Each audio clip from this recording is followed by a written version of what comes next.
Rotoscoping. Some hate it, some love it. Rotoscoping refers to the act of painting over or outlining a visual element in your footage, usually frame by frame, for the purpose of extracting it from that footage. Ever seen a movie where it's all black and white and only a single flower or a single dress is still colored? That's usually done using rotoscoping. We are going to use rotoscoping to extract Walter and myself from the footage for the few crucial frames during the transition in the morph effect. This will allow us to ensure that the transition is seamless and to apply effects such as glow and distortion only to Walter and myself without affecting the rest of the footage. Rotoscoping is very simple, but it can be very time consuming, so without any more time to lose, let's jump into Adobe After Effects and get rotoscoping. There's actually quite a number of different ways that you can do rotoscoping in Adobe After Effects, but it does depend a little bit on which version you have.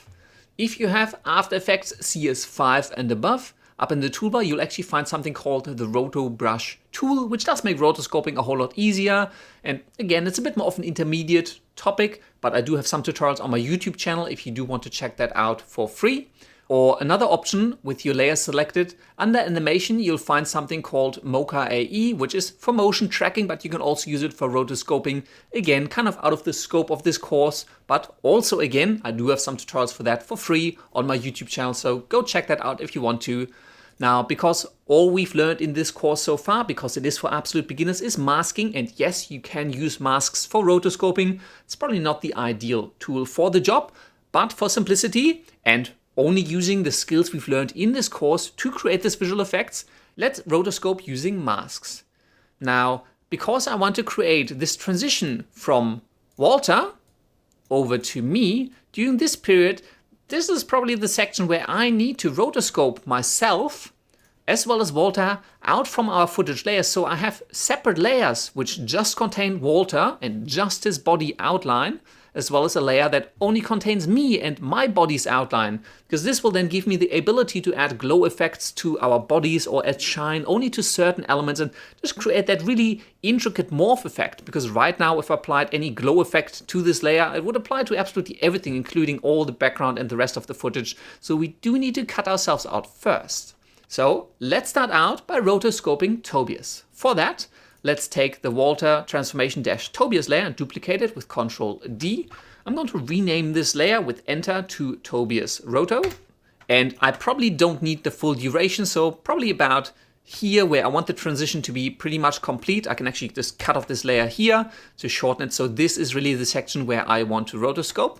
So let's go to the very beginning, and I do hold down Shift to kind of snap to the beginning of this layer. Let's zoom in, and now we need to create masks.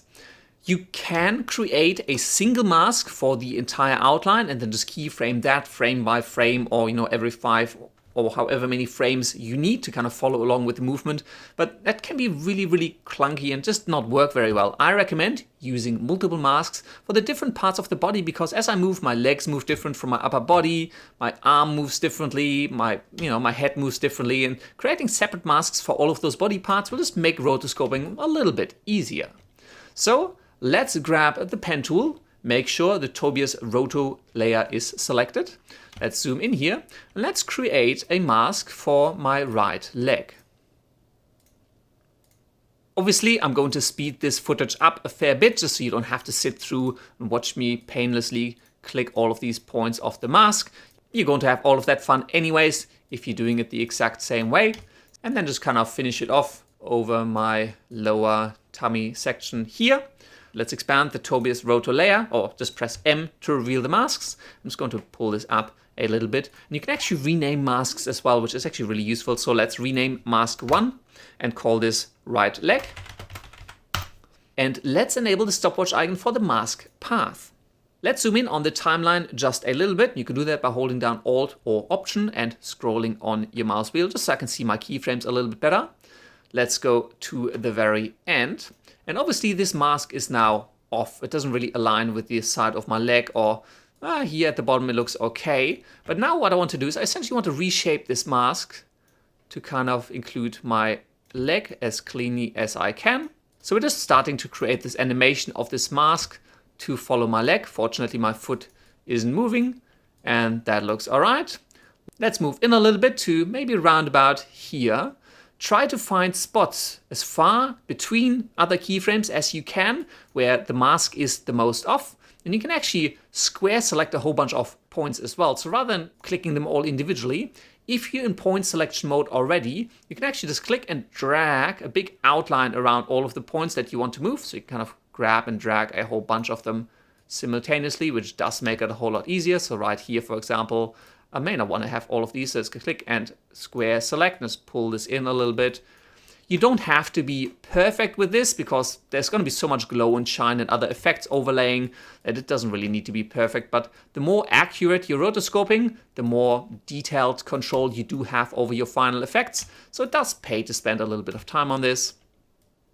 Cool, let's scrub forward a little bit. Yeah, there it's going off again. And it really is just a matter of going through, finding all of the points where the masks are off, and just kind of dragging this on to kind of follow the shape as closely as you can. And it really now is just an exercise of kind of scrubbing through your footage, finding all of the spots where that mask is off, and realigning it as best as you can. Now, obviously, I'm going to speed this footage up, otherwise you're going to just have to watch me do this forever. And yes, masks are definitely not the most convenient way in Adobe After Effects to do rotoscoping. The Rotobrush tool or Mocha, they're all a lot more convenient, and I do encourage you to check out my YouTube channel if you want to learn how to use them. That'll just make this whole process a whole lot less painful. Just a few pointers that sometimes you may find that your mask isn't actually accurate enough to kind of capture what you're trying to rotoscope. So right here, I feel like I could use another point to kind of bump that out. And you can always come back to the pen tool or press G on your keyboard and click on an existing edge to just add a point to that. Press V to return to the selection mode. So we can just insert another point into this mask. So you can just kind of, detail out your masks whenever you need to. So let's just keep scrubbing through this and adjusting this mask.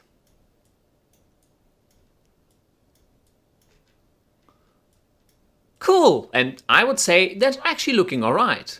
Let's solo this layer temporarily and just check it out. Yep, that's not too bad at all.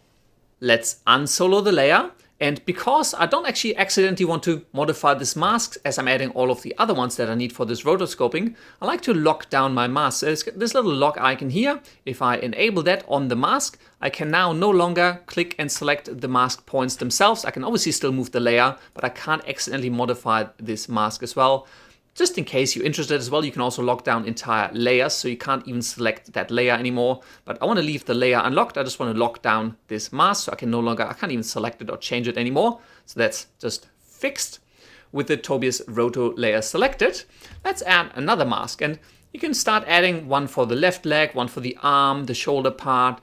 It doesn't really matter. Let me add one for the head. For that, let's just come back to the very beginning, because there's a lot of movement at the first few frames, and then I'm kind of stabilizing a little bit better. So let's come to the very beginning, and let's start drawing a mask around the head. And again, I'm just going to include a little bit of the neck and just a little bit of the shoulders so that those masks can overlap in the end. Obviously, I want to include my ear and the top of my head. Again, let's give this mask a useful name and call this one head. Now, one thing that might happen is that After Effects automatically assigns a color to your mask, and that color might be pretty difficult to see depending on the footage you are working with.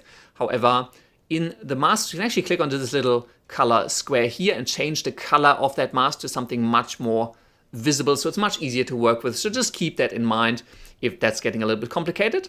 Let's expand the mask, enable the mask path, and let's start rotoscoping this one as well. However, to not bore you out of your mind, I'm going to go away and do all of the rotoscoping for both Tobias and myself using the exact same techniques of just adding more masks, animating their mask path, and then once I'm done, just locking them down and adding the next one, because it's going to be a little bit boring. Also, you will not have to do this if you just want to create the final effect. I will include pre-rotoscoped layers for you to work with, but let's fade to black, and when we come back, I'll be done rotoscoping.